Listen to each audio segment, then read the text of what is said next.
O, eto. Para di ka mawala dito sa mall, isuot mo yan sa leeg mo. Kuya, Tali ng aso. o nga po, pang aso, bakit po para sa akin awa ko. Tao. Tanga aso ka. Di mo alam? All this time, akala mo tao ka? Tingnan mo nga, pasok natin dito sa mall, no pets allowed. Kinausap ko lang yung guard na pwede naman pala yung pets basta nakatali. O, magtali ka. Grabe naman kayo, kuya. Kapatid niyo pa rin naman ako eh. Hoy, anong kapatid? Wala nga kaming kapatid na hayop. Alam mo naman, di ba? Tingnan mo, ginawa ka namin katulong, alalay, muchacha. Kasi, hayop ka. Sunod-sunuran ka sa amin. Pumayag na nga po akong maging katulong sa inyo kasi pangbayad utang na loob ko na din po kasi inaruga ako ng tatay niyo. Oh, yun naman pala eh. Anong inaarte-arte mo? Isuot mo yan. Tignan mo nga yung balak mo. Ayan oh, parehas ng mukha mo. Mukha kang tae. Ha? At mabaho. Tsaka wag mo kaming tatawagin kuya at ate mo kasi hindi ka naman talaga naming kapatid. Ha? Wala kaming kapatid na katulad mo. At kung sasabihin mo, malaki yung utang na loob mo sa tatay namin, aba dapat sa amin din. Kasi kahit wala na yung tatay namin, andito ka pa rin sa poder namin. Diba? Nakikinabang ka sa mga pagkain namin. Tama yung si Eden. Eh mabuti nga nasa amin ka eh. Patay gutom ka, lakas mo kumain ng kanin. Kutsa kahit wala man lang ulan, titirahin mo yung kanin kahit tutong eh, no? Ganun ka kapatay gutom. Kaya lahat ng utos namin susundin mo. O Eden, ano yan? O ito, nakikita mo to? Opo po. Oh. Gagawin ko dyan. Tanga! Kainin mo! O kainin mo! Malamang, bibit-bitin mo yan lahat. Alam nga naman ako lahat magbibit-bit niyan. Eh, ikaw yung yaya, di ba? Oh, tama yan ha. Pulutin mo. Bilis! Oh, nakita mo na yung kakainan natin. Mahal dyan, Eden. Yung steakhouse na yan. Ano ka ba? Afford natin yan. Mayaman tayo. Kuya, ate, kakain po tayo. Kanina pa po tayo naglalakad kasi. Anong kakain? Ha? Kakain tayo? Kakain kami. Kami lang. Kung may tirang buto, yun yung kakainin mo. Eh, ate, nagugutom na din po ako. Kanina pa po kumakalong sikmura ako. Tignan mo yung bag mo, may dog food dyan, yun yung nguyain mo. At saka huwag kang mag-alala, ititira ka naman namin, steakhouse tong kakainan namin. Tsaka bawal dyan yung hayop. So, ibig sabihin, yung tali, isabit mo dun sa may bandang poste para di ka tumakbo. Antayin mo kami matapos, ha? Naintindihan mo? Siguraduhin mo hindi mo kami ipapahiya. Tara na. Sige po. Uy, anong nangyari sa'yo? Bakit nakatali ka dyan? Eh, yung mga kapatid ko kasi, sabi nila, kailangan daw yung mga aso nakatali. Bawal daw dito sa mall pakalit kalat. Yun ba? Nakakaawa ka naman. Grabe din naman yung mga kapatid mo, no? Walang mga puso. Ngayon, iniwan nila akong kumakain sila dun eh. Ako gutom na. Kanina pa kami palakad-lakad. Pinagbibigit pa ako ng mga pinamili nila. Ay, eto, may pagkain ako. Alam kong gutom na gutom ka na. Yun na lang to, Aryan. Paano niyo po ako nakilala? Ay, nako. May lahi kasi kami manghuhula. Oh, sorry nahulaan ko ba? Sigurado po ba kayo? Oo, sige na yan. Pwede po tayo magtagisa. Hindi, okay lang. Tira lang yan, pero malinis yan, Maraming salamat po Nako, wala ka naman. Kainin mo na. Parang gutom na gutom ka na. Ako, pantawid gutom din po. Teka lang, parang may dumi sa buhok mo. Ay! Ay, sorry. Sorry. Sorry, Okay na po. Kain na, kain. Gusto niyo po? Hindi, tapos na ako eh. Ay, teka lang. Yung, ano ba yan? Tae ba yung nasa ano mo? Braso mo? Grabe naman po kayo. Hindi po yan tayo. No, sorry Balat po po yan. nakakand akala ko kasi tae eh. Mukhang tae kasi. Balat po po yan. Kakaiba po, no? Oo nga eh, unique. Napaka-unique talaga. Simula bata pa lang ako dito na to eh. Okay. Kailan po? Mukhang tapos na ata sila kumain. Ano? Una na po ako Baka po. Sige, okay lang. Sige, ingat Salamat ka. po dito Wala naman, sige. po.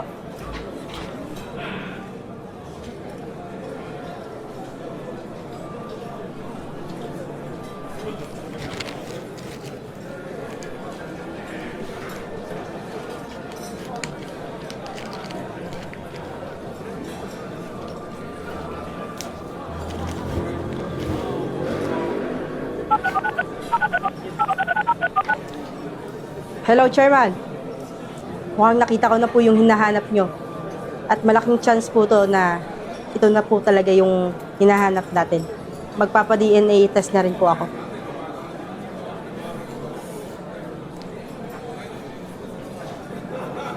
Uy, tignan mo. May na-receive akong invitation from POTG Enterprise. Iniimbitahan ako sa party nila. For sure dito, bonggang-bongga to. So, in-invite ako. Ibig sabihin, special Tignan mo. Meron din ako na-receive yan sa email ko. Syempre naman, elite yung family natin eh. Talagang may invite tayo dyan sa prestigious event nila, di ba? Kaya nga yung damit ko dun sa kwarto ko, yun yung isusuot ko. Di mo ba nakita? $15,000 yung bili ko dun. Ano ka ba? Ako bibili pa ako mamaya. Kuya, ate, ano yung narinig ko? Punta kayong party? Eh di, kasama po ako. Hoy, huwag ka masyadong ambisyosa. Ilusyonada ka, no? Yung party na yun para sa mayayaman na katulad namin. Eh, ikaw katulong ka lang, di ba? Kasi di ba family ko? Eh, may damit ako dun. Alam mo, ang liit-liit talaga ng utak mo, Aryan, no? Chismosa ka rin eh. Kami nag-uusap dito ni Eden, kami lang kasi yung invited. Family namin. Ano ka ba? Di ba ampun ka? Ha?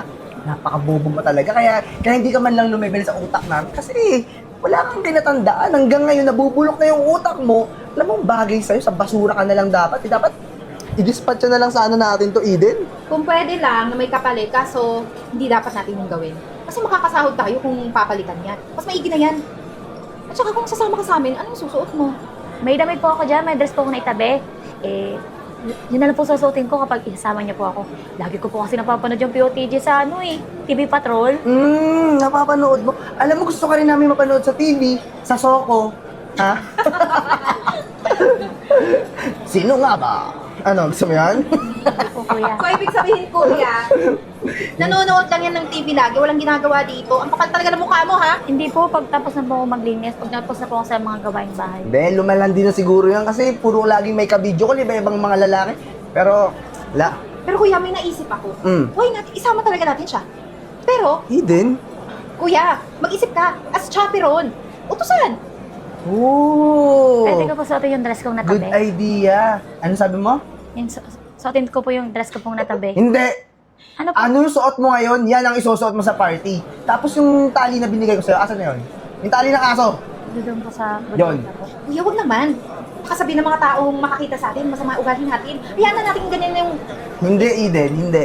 Papadala ko yung tali ng aso para makita ng mga tao na nandoon kung sino ang dapat irespeto. Kasi meron tayong alalay/pet. Ako na bahala. Basta, ang importante doon, kahit anong sabihin namin, kahit anong ipag-utos namin, susundin mo. Like, kunan mo kami ng wine, kunan mo kami ng steak, kunan mo kami ng kahit anong masasarap na pagkain. Basta, huwag ka lang gagawa ng anumang kamalian. Kung hindi, makikita mo hinahanap mo. Opo, Eden, tapos na to. Sasamahan kita. Pagdadrive kita, bumili ka na nung dress mo. Tapos ikaw, gusto ko pagbalik nakaluto na, ha? Pag hindi ka nakaluto, di ka makakaabot sa party kasi mapasoko ka na. Ha? Ipapasoko ka na namin. Opo, kuya. Lalagay kita sa maleta kung gusto mo. Hoy! Hoy! Ah, kuya. Asan yung tali ng aso? Kuya, iniwan ko po doon sa loob ng kotse ko. Ba't mo iniwan? Eh, kuya, mag-ara yung lugar eh. Di ba sabi ko dalhin mo yun? Isabit mo sa leeg mo para makikita ng mga tao kung sino dapat irespeto nila. Kami! Kasi may dala kaming hayop, alila, alipin, katulong! Alam mo ikaw, tumitigas na yung ulo mo. Ha? Lahat ng pinag-uutos namin, sinusuway mo na. Ano ang gusto mong mangyari? Eh, kasi baka po, Baka? Makasip po ako masyado eh. Ang dami pong tao dito. Gusto ko nga din pong magpalit ng damit. Sana may baon po ako sa kotse. Kasi ang gaganda ng mga suotan nila dito eh. Ano bang nangyayari sa'yo, ha? Nakatungtong ka lang dito, gusto mo na maging bongga ka. Hoy, para sabihin ko sa'yo, malayo ka sa katotohanan. Hindi mangyayari yon. Hanggang katulong lang ang dapat mong makabot sa buhay. Alam mo, sumasakit yung ulo ko pag nakikita ako tong hayop na to eh. Nakakainis ka, alam mo ba yun? Alam mo yung kahit wala kang ginagawa, nakaka-badtrip ka, ang sarap mong suntukin, gawin kaya kitang punching bag ngayong gabi, ha? Sorry na po kuya. Hindi na po mauulit. Talagang hindi na mauulit kasi pagtapos ng gabi na to, wala ka nang titirhan. Hindi ka natitira sa bahay namin. Kung gusto mo, doon ka na lang sa labas, papakainin kita ng basura. Kuya, wala naman bubong doon sa labas eh. Ano, magtatag-ulan na. Mababasa po ako. So, problema pa namin yun. Ikaw humanap ng paraan. Eh ate, nag-reservation naman po ako sa inyo eh. Nangangatulong nga po ko kahit walang bayad. Na-accept ko na. Ikaw, ang hilig mong magrason, ha? Sige! Hindi ka rason, ha? Sige, Hindi ka balatan mo! ha? Balatan mo yan! Ay, ko naman. nangyayari dito? Madam Chairman, good evening. Good evening. Pero bakit ganito? Anong nangyayari dito?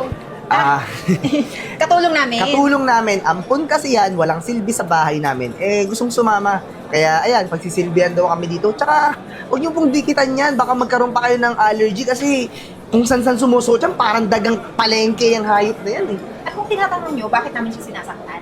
Kasi nga po, sumusuway na sa mga utos namin, masyadong nang lumalaki yung ulo. Eh wala namang pakinabang talaga. Hindi na yata alam kung saan siya lulugar. Baka pagka kinutongan ko yung ulo niyan, malalaman niya na kung saan siya lulugar eh. Madam, pasensya na po talaga. Hindi po namin intensyon na maabala yung gabi niyo. Sige po, bumalik na po kayo doon. Ako na pong bahala. Hindi kuya. Madam, kami po ay imbitado dito kasi po kami ay galing sa mga pamilyang layog at gusto po namin makisosyo sa inyo para po mas mapalakas pa yung Kumpanya. kumpanya namin. Pati po ninyo. Eh, kaya po sila nagagalit. Iniwan ko po kasi yung tali ng aso sa kotse po. At talaga palang itinatali ka pa nila. Madam Chairman, ibang usapan na po yan. Ikaw talaga. Opo. Talagang gusto mong ipahiya kami, ha? Ano ba gusto mo? Gusto mong bugbugin ka na? Aray! Tama na! Tama na! Nagsasabi lang naman po ako ng totoo eh. Ano? Ha? May paiyak-iyak ka pa dito? Napaka-arte mo talaga. Alam mo, buwisit ka sa buhay namin. Kaya dapat sa'yo, wala ka ng tirhan, lumayas ka na sa bahay. Eh, kuya, saan naman ako titira? Wala akong pake. Wala naman akong pamilya eh. Eh talaga naman wala kang pamilya, kaya dapat sa lansangan ka tumira. May payak-iyak ka pa? Ano, magpapaawa ka kay Madam Chairman? Hoy, hindi yan naawa sa katulad mo kasi mayaman siya. Wala ka ng bahay, lumayas ka sa bahay namin. Talagang lalayas ka sa kanila, sa ayaw mo at sa gusto. Sa akin ka natitira, Arian, magmula ngayon. Teka lang, ma'am. Po? Ma'am, madam, kung kailangan niyo ng patulong, sabihan niyo kami. Meron kami mabibigay na mas matino kesa dito. Bobo yan eh. Kaya nga gusto na namin mawala yan sa landas namin. Katulong ba? Oo. Kailangan ko ng makakatulong sa pag-iintindi ng napakarami kong negosyo. Dahil si Arian ang nag-iisa kong anak. Ma'am, sandali, paano nangyari yun? Hindi ko kailangan magpaliwanag sa inyo. Pero, nandiyan na rin lang kayo, nagtatanong, mga chismoso. Matagal ko nang pinamanmanan si Arian. Nang dahil sa balat niya at sa pagpapa-DNA ko, saka ko nalaman na talagang anak ko si Arian.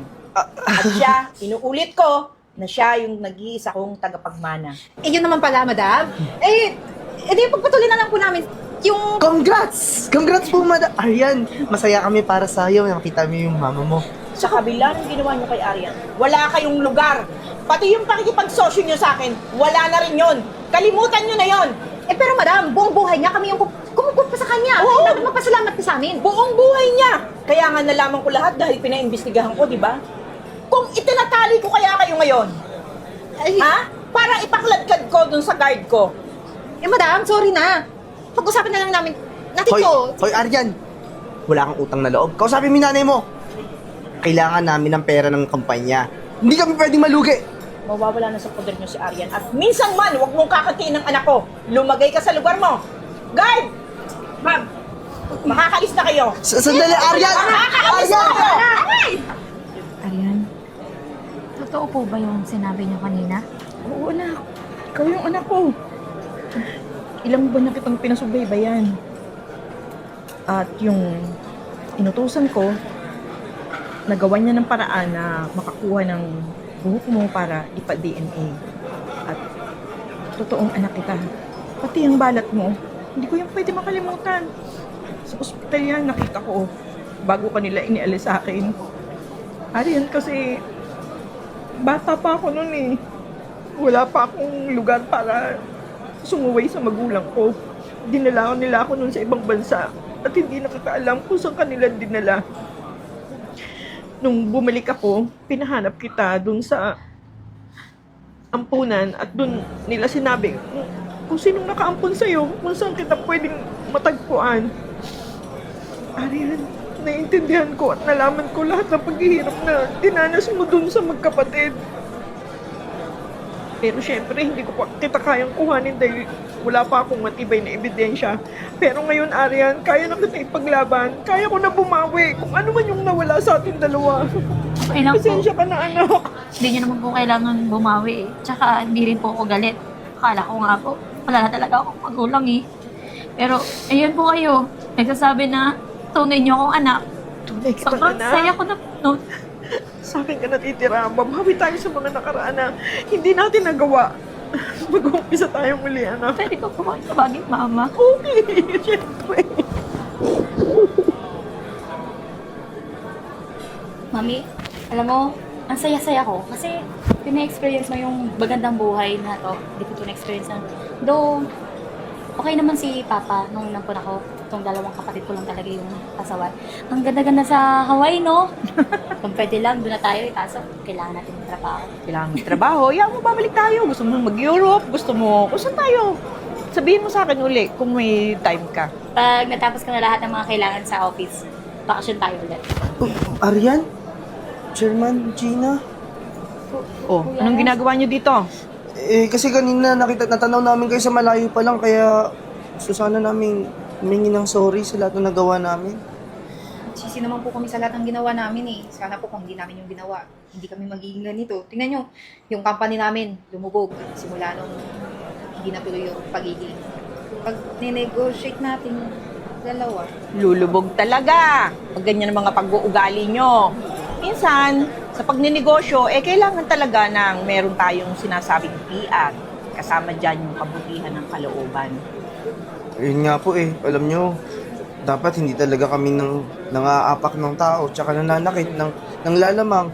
Arian, sobrang sorry sa lahat ng mga pang-aabuso namin sa'yo noon tsaka pinagsisisihan talaga namin na sinaktan ka namin. Ito na siguro talaga yung karma namin. Matagal na yun, kuya. Patawad ko na kayo. Tsaka, naging mabuti naman sa akin si Papa, kaya okay lang. eh, sure ka ba? Okay lang sa'yo lahat ng ginawa namin? Mas grabe yung ginawa namin sa'yo eh. Masama din natin nagtatanim ng galit. Mamaya, mawala ako ng maaga sa mundong ko. Okay na yun. Arian, salamat Tsaka masaya kami para sa'yo na. Nakikita namin yung mga travel nyo, nakapost lagi sa mga newspaper kasi sobrang sikat na kayo, tsaka yung mama mo. Yun lang din naman yung importante sa amin. Parinig namin na pinatawad mo na kami. Pero sana, Chairman, kami din mapatawad mo na. Wala pa akong comment sa bagay na yan sa ngayon. Tatay, kuya, bakit ganyan mga magtanong nyo? Pinalayas na rin. Nagtrabaho ba kayo? Pinalayas na kami sa tinitira namin bahay. Ngayon, palaboy-laboy na lang kami sa daan. Tapos, naghahanap kami minsan ng mga pagkain sa basura. Ayun, yun nga, gaya na sinabi ko, lumubog yung negosyo. Simula nun, wala na kaming ibang mapupuntahan. Ginatanggihan din kami ng mga kaibigan namin kasi alam nilang wala kaming ikakabayad. Kaya no choice kaming mamulubi na lang sa kalsada. Bakit, mami, hindi na lang sila pagtrabahuin sa company? Marami namang opening doon, di ba? Marami tayong kailangang tao. Sigurado ka ba sa sinasabi mo? Baka pinapasakay ka lang ng mga yan at abusuhin ka na naman. Yun na, mukha naman. Bago na sila. Ma'am, Gina, hindi ko naman po matatanggal sa inyo yung galit kasi anak niyo po yung naabuso. Pero ma'am, hindi po namin sasayangin yung second chance. Kahit janitor po, kahit pinakamababang posisyon, tatanggapin po namin. Kailangan lang po namin talaga na matutuluyan. Para din po, meron na kaming pambayad sa dati pa namin pinagkakautangan na hanggang ngayon, naniningil pa rin sa amin. Alam mo ba, kung ako lang masusunod, kakasuhan ko kayo kung anong ginawa niyo sa anak ko. Pero, buti nilang kahit magkakapatid kayo at iisang kinalakihan nyo. Iba ugali ng anak ko sa ugali nyo. Ma, kalma. Mukha naman nagbago na sila ate, tsaka si kuya. Bigyan na lang natin ng second chance. Tsaka, para na rin din kay Papa. Para naman matahimik siya sa heaven. Diba? Desisyon mo yan, anak. Chairman ang nagdesisyon, ha? Pero, kung darating ang panahon na aabusuhin nyo si Arian, alam nyo na, hindi ako magdadalawang salita na sa inyo. Hindi na po talaga mauulit, ma'am. Pinapangako po namin ni Kuya. Start muna kayo sa admin work sa alam niyo naman yun kasi ipapay naman tayo dati, di ba? So, Admin start po? na tayo Monday. Okay? Admin po, hindi po janitress? Hindi. Thank you, Arian. Maraming salamat. Kakain kami ni Mami ngayon. Sama na kayo. Pasok kayo sa loob ng bahay. Meron akong damit doon. Magpalit kayo ng damit. Kain tayo. Tara? Sige. Sige.